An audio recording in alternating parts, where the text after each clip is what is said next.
আসসালামু আলাইকুম।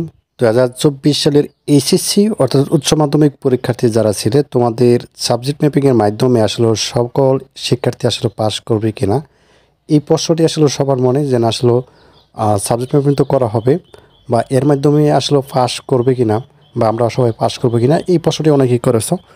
তো দেখো, বিষয়টি হচ্ছে যে এক হিসাবে পাস করবে আবার নাও করতে পারে। এখানে দুটি বিষয় রয়েছে, খুব ভালোভাবে বুঝো। একটি বিষয় হচ্ছে যে সাবজেক্ট পেপারে 7টা তো পরীক্ষা তোমরা দিয়েছো, এই 7টি সাবজেক্টের মধ্যে যদি ফেল করো, দেখা যাচ্ছে তাহলে তো ফেল চলে আসবে।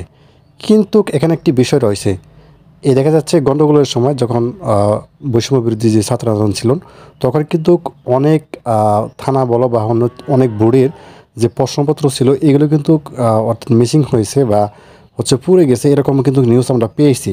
ঠিক আছে, এক্ষেত্রে দেখা যাচ্ছে যে তারা দেখা যাচ্ছে এসএসসি থেকে যে আগের সকল সাবজেক্ট সহ কিন্তু সাবজেক্ট ম্যাপিং করতে পারে।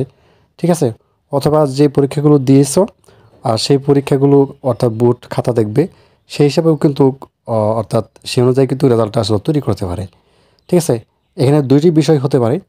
তবে যদি এরকম করে যে এসএসসি থেকে সকল সাবজেক্টের অর্থাৎ কিছু শতাংশ নিয়ে হয়তো বা রেজাল্টটা তোমাদেরকে দিল, ঠিক আছে, এক্ষেত্রে দেখা যাচ্ছে তোমরা সকলেই পাস করবে। ঠিক আছে, আর যদি এরকম করে তাহলে কিন্তু দেখা যাচ্ছে অনেক শিক্ষার্থী আসলে ফেল করতে পারে।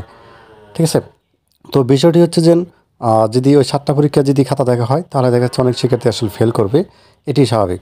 তো ধন্যবাদ সবাইকে ভিডিওটি দেখার জন্য। আল্লাহ হাফেজ।